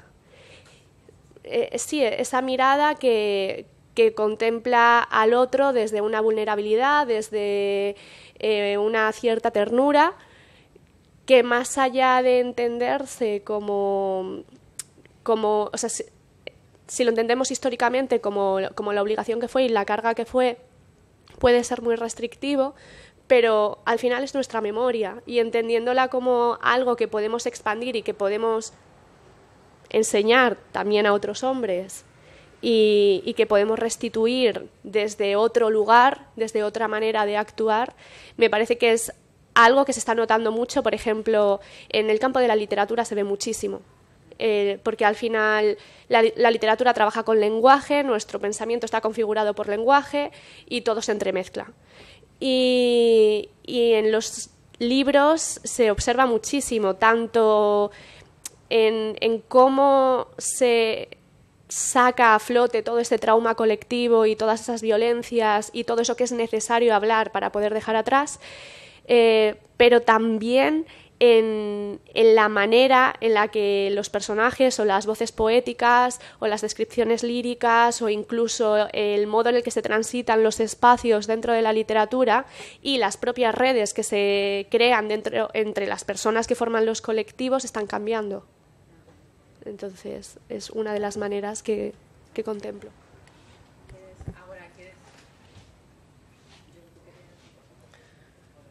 Sí, pasa ahí.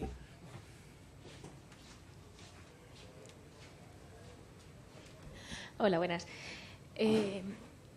Nada, yo comentar que la verdad que sí que estamos viviendo pues una reproducción total de esa programación que llevamos como madres que no somos, pero que nos imponen, ¿no? Al final que debemos ser de una forma o de otra. Entonces, cuando no logramos serlo o cuando no lo somos porque biológicamente o no nos toca o no es, lo plasmamos en otras circunstancias, como por ejemplo la creación de contenido, de eventos culturales, de colectivos para otras personas.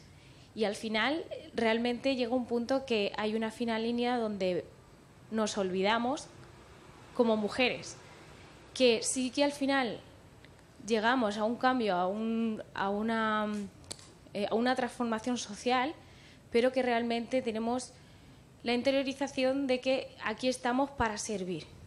Y entonces eso se lleva dentro, inconscientemente se reproduce.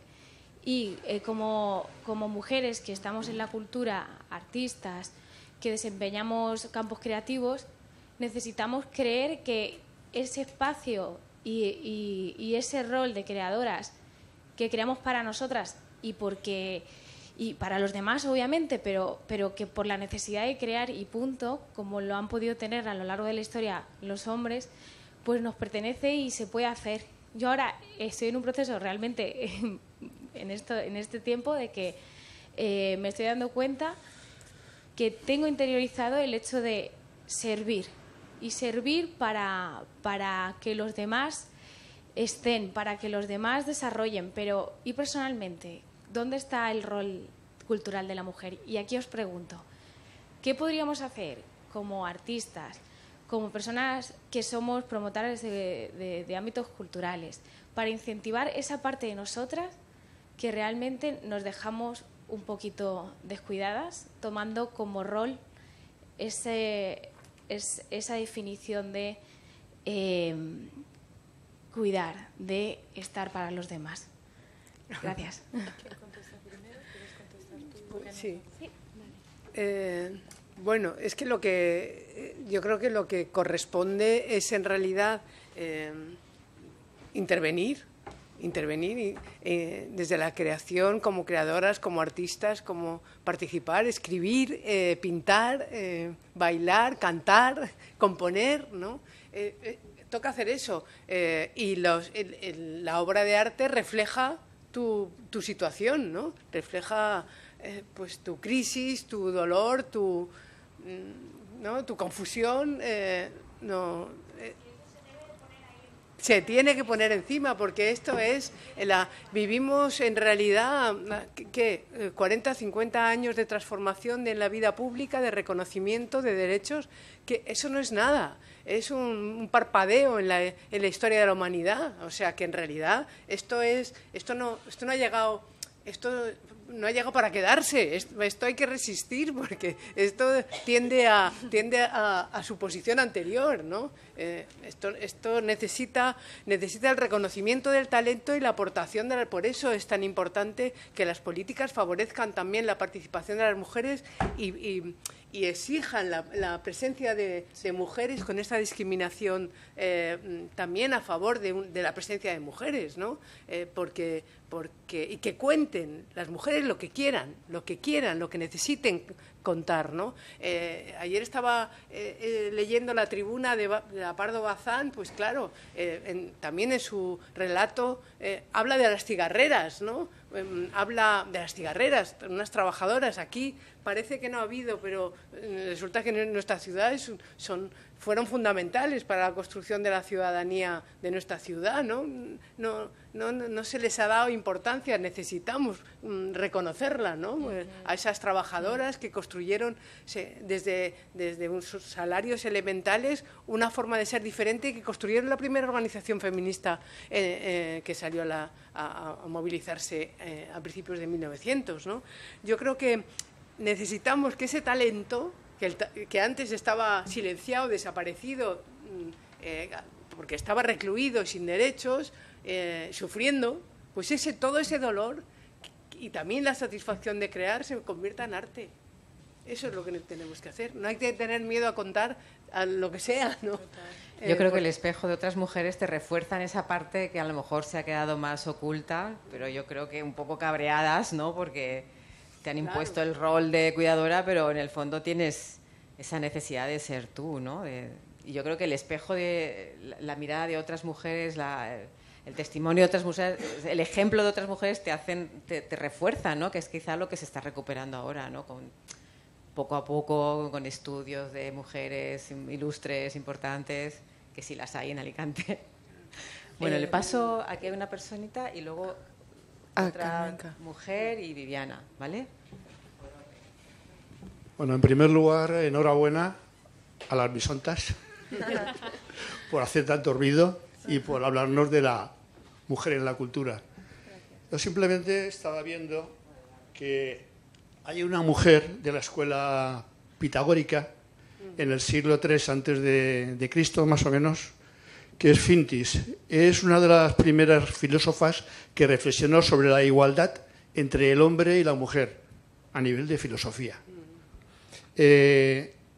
Consideraba que ambos sexos pueden y deben filosofar en una época en donde esa actitud era única y exclusivamente para el hombre. Como apunte. También quería que me dijeran dos preguntas.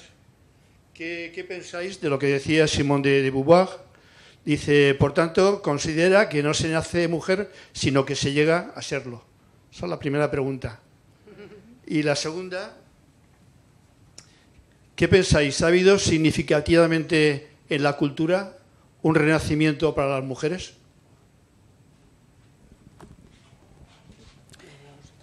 Yo creo que en el siglo XX ha habido un antes y un después, sin duda.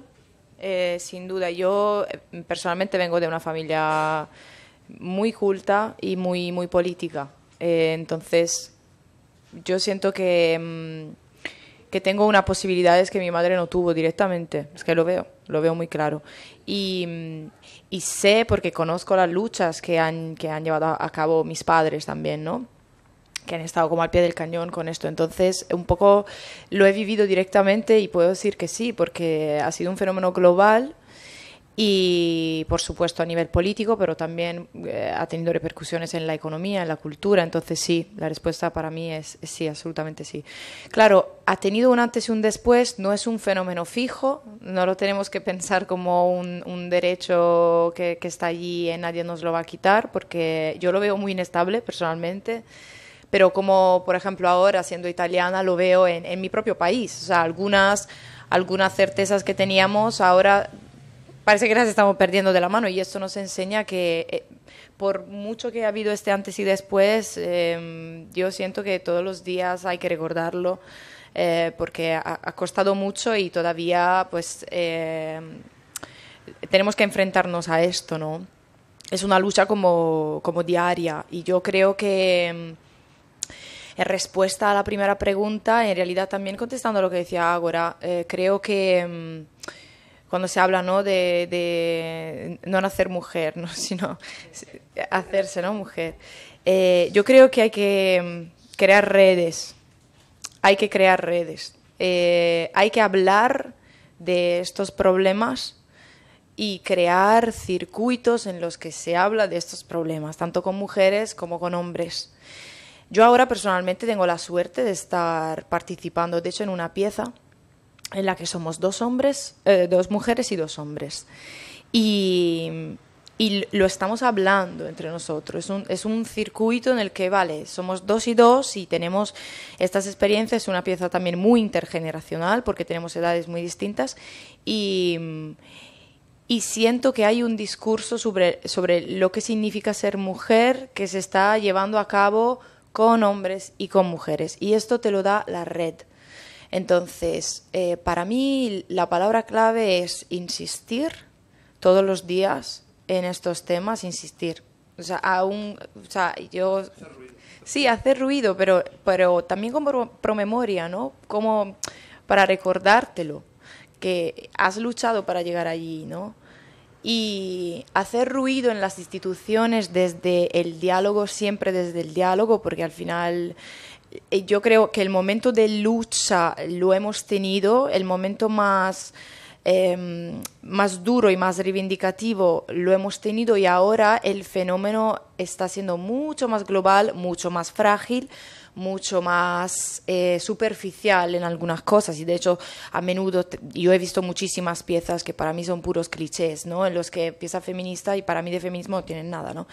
Entonces hay que, para mí, tener mucho cuidado en reflexionar sobre qué significa ser mujer, porque es un discurso muchísimo más complejo de lo que parece, y yo soy la misma que se ha llegado a levantar y a irse de piezas que se proponían como feministas y eran un circo de clichés que para mí no tenían nada que ver con la experiencia de ser mujer, y dialogar mucho con los hombres también. Entender que la herida es mutua, que es común, y educarnos. O sea, tener un discurso sobre esta violencia que hemos vivido en escalas completamente distintas, esa sumisión que hemos estado obligadas a vivir desde el principio. Yo lo he dicho al principio de mi intervención, una de las frases que más he escuchado en mi vida era: por favor, pórtate bien. Y esa frase a mis primos no se la decían. Entonces, yo me portaba mal, igual, pero esa cosa de que yo me portaba mal, luego me la he llevado toda mi vida, cuando decía, es que no es que me portara mal, es que tenía la misma voz que tenía mi primo, o que podía tener mi hermana, claro, ¿no? Esa cosa de que me porto mal si hablo, pues ahora lo hago todos los días, y tener circuitos, creer en un circuito, crearlo si no lo hay, y confrontarse, creo que es la clave para mí. Buenas tardes. Pues yo es que quería apuntar, porque escuchando sobre todo a Federica y a Jung, me ha venido a la cabeza una frase de Bertolt Brecht, que decía que el arte no tiene que ser un espejo para reflejar la realidad, sino un mazo para darle forma. Entonces, yo creo que el arte siempre tiene que tener una misión transformadora de la sociedad, pero lo tiene que tener, en mi opinión, con independencia del género. Obviamente, una mujer artista va a proyectar y a hacer la traslación psicológica desde su mirada femenina, y el hombre lo hará desde su mirada masculina. Pero la transformación de la sociedad tiene que ser no para compartimentar, sino para unir, desde mi punto de vista. Y creo que esa es la gran función y la gran misión del arte. Nada más. Por ahí hay una palabra. Sí, ¿sí? ¿No? Vale. Sí. Bueno, aquí sí que querría añadir que, bueno, con lo que estaba comentando también Federica sobre las redes y los circuitos, bueno, con lo que estamos conversando desde el principio, la pregunta de Ágora también, creo que puede haber una pequeña confusión, ¿no?, entre lo que viene a ser lo que hablábamos, el rol heredado de cuidadora y esta traslación de esta experiencia, y lo que significa el cuidado y la red, entendiendo como que al final la creación por la creación es muy divertida y es maravillosa, pero al final vivimos todos juntos, y toda esta red lo que hace es fortalecernos y comprendernos y finalmente generar cosas mejores, buscar acciones ciudadanas que nos lleven a nuevos lugares y demás. Entonces, por supuesto que la transformación social a través de lo creativo, de lo artístico, de lo cultural, viene desde diferentes lugares, pero en un debate en el que ¿por qué la mujer en la cultura o qué aporta la mujer en la cultura? Para mí esto es fundamental. Está aportando la mirada que cuida, no en un sentido servil, en un sentido muy humano. Si nadie cuida, nos vamos a la mierda, porque nos estamos cuidando mutuamente para poder sostenernos y para poder continuar y para poder escribir y para poder comer, para todo. Entonces sí que veo eso ahí como como un pilar fundamental al final de lo que sucede. Vale.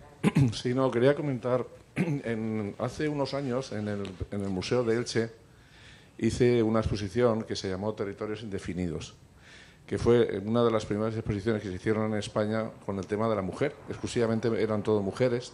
Algunas de ellas están en el ámbito nacional del arte español en aquel momento. Lo digo porque, bueno, voy a hablar también o sea, yo empecé arquitectura y me interesa mucho el tema de la arquitectura en la mujer. Y hoy he oído una cosa que me ha sorprendido mucho por lo novedoso y por lo importante.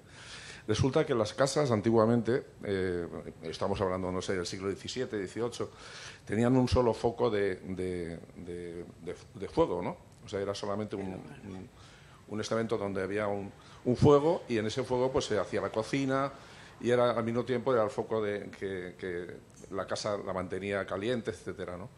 Y hubo una arquitecta inglesa, eso me he enterado, yo digo que me he enterado hoy, que a final del siglo XIX, proyectó una casa diferente, en la cual no había un solo centro de fuego en la casa, sino que habían varios fuegos, ¿no? Y organizó cómo debía ser una cocina. Entonces, como era mujer, supo cuál era el trabajo de la mujer y supo diferenciar dónde tenía que haber una ventana para que pudiera ser agradable el estar trabajando, el agua dónde debía estar el foco de fuego, etcétera, ¿no? O sea, y ya estableció las normas de cómo debía ser una cocina, y a mí me sorprendió, porque digo, es exactamente como son ahora, ¿no?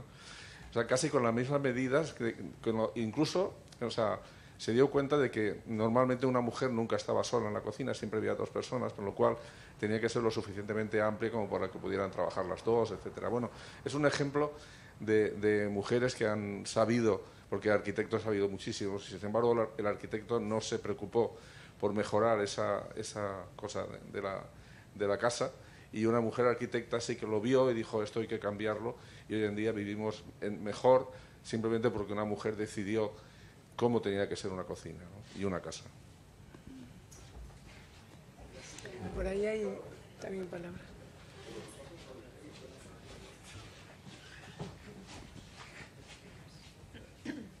Pues yo quiero aunar así lo que conversamos, ¿no? Pertenezco a una asociación que se llama Alacant Desperta.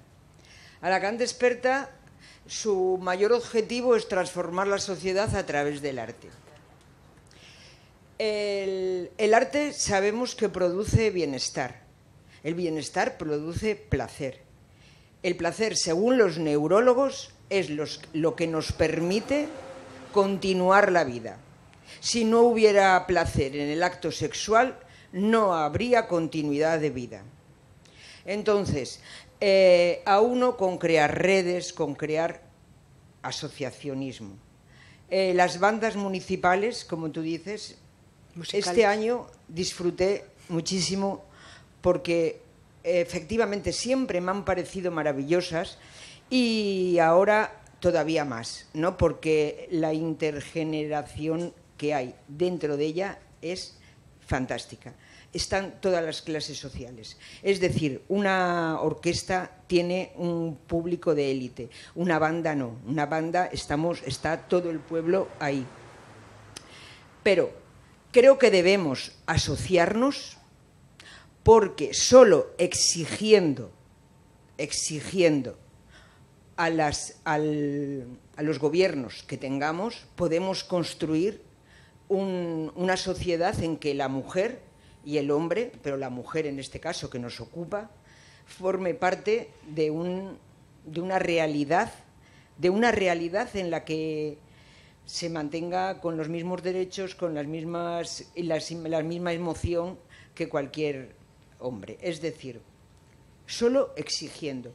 Y me pongo el ejemplo de Alacant Desperta, porque Alacant Desperta nace allá en 2003 y nace porque hay un momento que vive Alicante en la que se traían unas actividades culturales costosísimas y nosotros y a una serie de gente nos pareció que lo único que hacían era mucho ruido, gastarse muchísimo dinero, pero que el público no nos llegaba y además aquí en Alicante, en cualquier sitio hay mucho artista, pero en esta comunidad el porcentaje de artistas es muy elevado, porque el que no pinta, pinta y además lee y además escribe y además es poeta y además es músico y además... Entonces, es ceramista, o sea, hay muchísima creación en esta comunidad. Y entonces nace ahí Alacant Desperta. Al ayuntamiento solo le pedimos en ese momento que nos dejara el espacio. 2003 nos lo dejó. 2005 volvemos a hacer otro festival y nos lo dejan. 2006 se niegan rotundamente porque teníamos mucho éxito. La cultura de base, nuestro proyecto es que el montón de personas de barrios y demás que tienen algo que decir, que lo expresen, véase la música, véase la danza, véase la poesía, véase todos los aspectos del arte. 2006 se nos prohíbe y entonces hay un salto, no nos deja ni el espacio. Hicimos una manifiesta acción ese año. Hay un lapsus y en 2015, cuando entra el tripartito en el ayuntamiento, nos dijimos, ¿y si a estos les gusta nuestro proyecto y demás? Les gustó y como les gustó hicimos creamos un convenio. Gracias a ese convenio hoy todavía continuamos. Entonces llamo al asociacionismo, es decir, si nos asociamos podemos exigir. Los invitamos aquí a Alacant Desperta y tuvimos un espacio con ellos, pudieron hablar.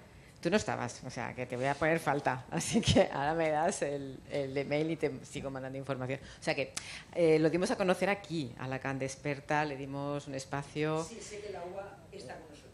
No, pero bueno, nosotros somos independientes, estamos trabajando aquí con ellos, o sea, les ofrecemos esta serie de debates, pero nosotros no somos UA, bueno, estamos encantados de que nos respalden, pero vamos, que estuvisteis aquí. y que muy bien, que estamos encantados. Como hay más gente para preguntar, ¿quieres hacer alguna preguntita así más concreta? Lo que me gustaría es seguir favoreciendo la asociación, porque es donde crecemos. Un poco es el leitmotiv de estos debates también, ¿no? Intentar aglutinar todas y como tú dices, hay mucho talento en Alicante y es lo que queremos reforzar. Viviana. Hola, buenas tardes. Bueno, primero felicitar a las ponentes y a Guillermina y a Eduardo por dar la oportunidad de poder este tipo de debates. Bueno, yo soy profesora en la Universidad de Bellas Artes de Altea y entonces, en relación a lo que estabais diciendo de la educación, desde que yo estudié la licenciatura, ahora el 75-80% del alumnado es femenino. Es brutal el cambio que ha habido dentro de la universidad. Entonces, claro, quería dejar constancia de ese número, de esa presencia en femenino dentro del contexto académico, ¿vale? Entonces, esos serán...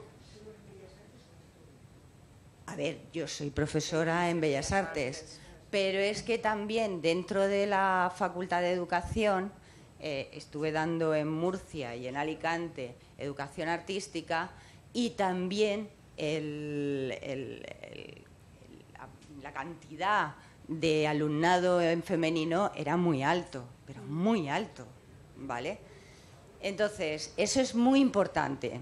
Estoy de acuerdo con vosotras de que en el sistema educativo, en las primeras etapas, hay que dar cultura, pero es lo primero que quitan, y eso es una realidad, ¿vale? Eso ya lo hemos hablado Guillermina y Eduardo y tal, y ya lo hablé en su momento aquí, y ese es el gran problema también, porque si no estás dentro del sistema educativo, se le da una gran importancia a las ciencias, pero lo que es a las artes, pues mucho menos, son las primeras que quitan.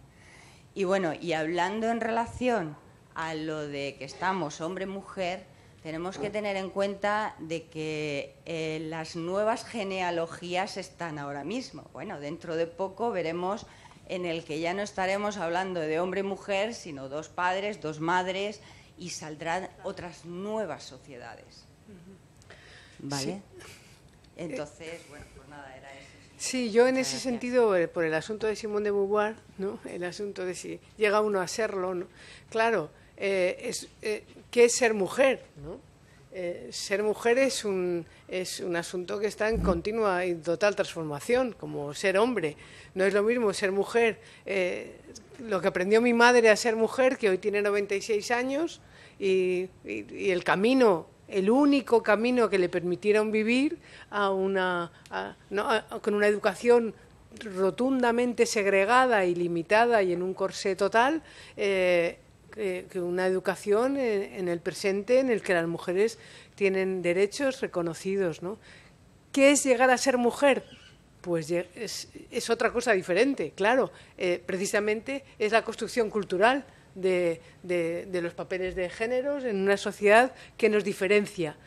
Cuando haya una sociedad que no nos eduque, que no eduque a los niños, a las niñas en una segregación, en unos comportamientos, pueden ser diferentes sus cuerpos, pero si esto no tenga más relevancia, ¿no? Desde el punto de vista de afrontar las tareas y lo que sea, ¿no? Las tareas de la vida o de la creación, ¿no? Sabiendo que bueno, y tampoco sin embellecer la cultura especialmente, porque la cultura en realidad es como la estructura, el pavimento, el colchón sobre el que vivimos, ¿no? Sin cultura, lo que estamos es favoreciendo una sociedad ultra individualista, porque la cultura lo que nos ayuda es a compartir, a tener cosas comunes, ¿no? A compartir y a poner en común los dolores, no solamente las felicidades de cada quien, ¿no? Sino también los sufrimientos, ¿no? Cómo esto, tú ves al escribir un relato, no siempre se disfruta, generalmente se sufre, ¿no? Porque estás retratándote, manifestándote, y además es la manera de que el otro o la otra se reconozca, ¿no? Yo creo que dentro de algún tiempo estas palabras de Simone de Beauvoir, que seguirán teniendo importancia y peso, pues se verán de otra manera, ¿no? Porque ser hombre y ser mujer no será algo diferente y probablemente ya veremos algo mucho más semejante, ¿no? Entonces, ¿las mujeres tienen posibilidad de crear su propio ser, como tú decías, o no? Es la cultura la que va a generar esto, ¿no? ¿Cultura o mujer?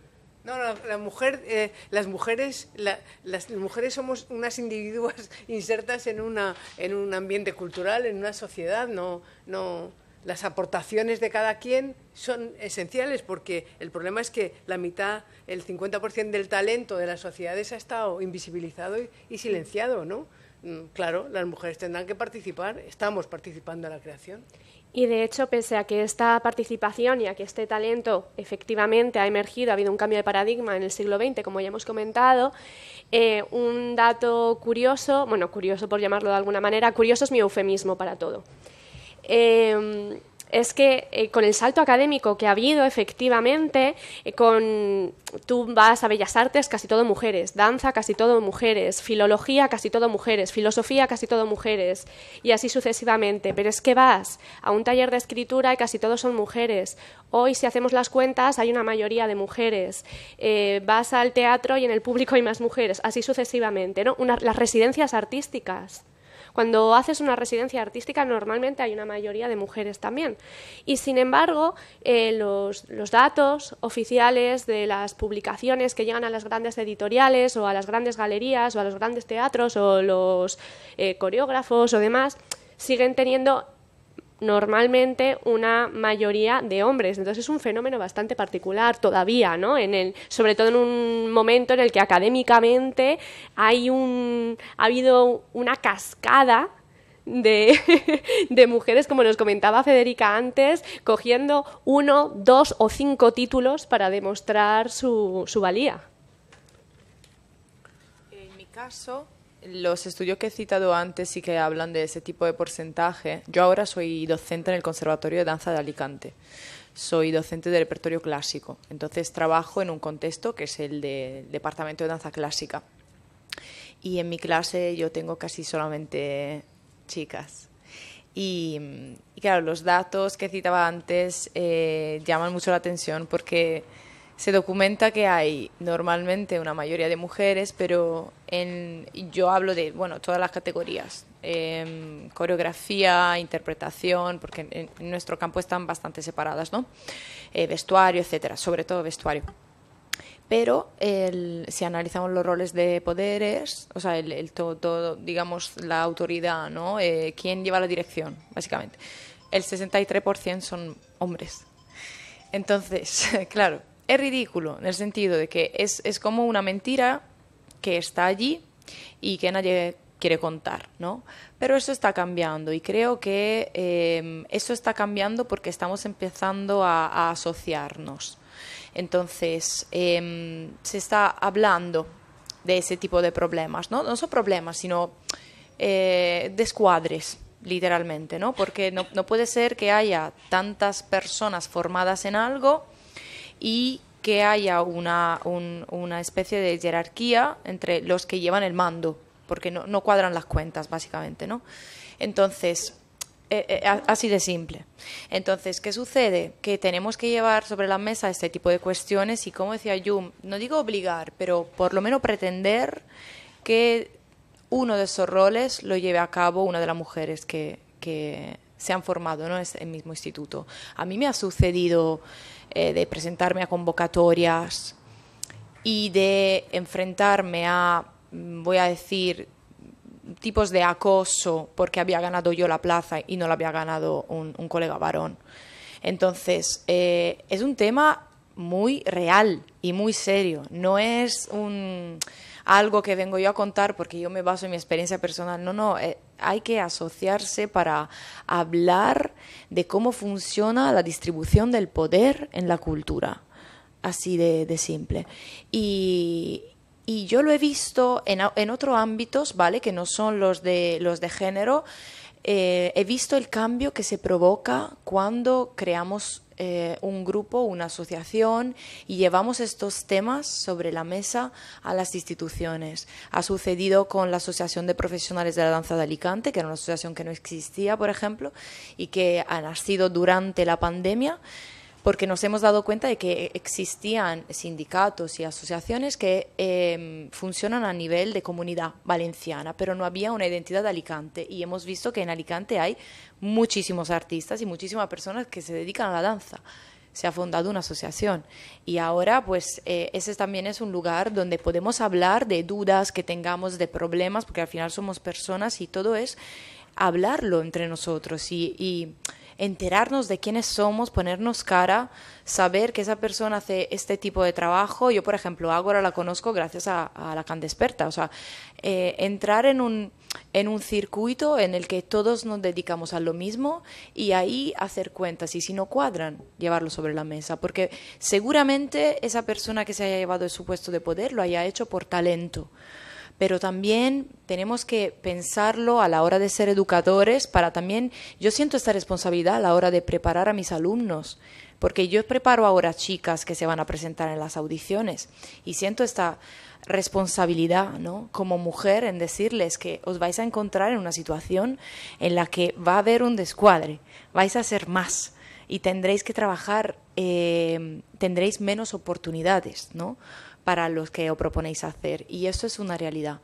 Entonces, incentivar también a nivel educativo a que haya más participación de hombres en actividades que se suelen considerar como femenina, como por ejemplo la costura, en los vestuarios. Yo los teatros en los que he trabajado no había sastres hombres. Sin embargo, en Italia, por ejemplo, la cultura de la sastrería la llevan mucho los hombres. Es algo como arraigado en la cultura. No sé de dónde viene porque no lo he investigado. Pero por eso digo, a veces es tan sencillo. Es simplemente una cuestión de tradición. ¿De quién ha llevado siempre la sastrería en ese país? Los hombres, pues vale, ¿no? Y esto nos dice que también es un fenómeno que se puede cambiar con mucha facilidad. Tan solo hace falta hablarlo, creo, y juntarse. Pues estamos llegando un poco al límite, bueno, ya hemos llegado al límite de la hora. Convocaros para el día 4, que vendrá también Carmina Calvo, que hoy no ha podido venir porque tiene un máster en Valencia, que nos va a hablar, ella es psicóloga y ha desarrollado mucho los temas de mujer y discapacidad, el autismo, bueno, muchos aspectos muy interesantes relacionados con la mujer y con la discapacidad. Y abordaremos muchísimos más temas que hoy no se han podido profundizar porque nos hemos planteado un poco un abordaje así general, presentarnos, conocernos. El próximo día pues concretaremos con más detalle y, por supuesto, atenderemos a toda esta semana de reflexión que tendréis que hacer para venir con fuerzas el próximo día. Y, bueno, pues espero que hayáis disfrutado y que estamos encantados. ¿Vale?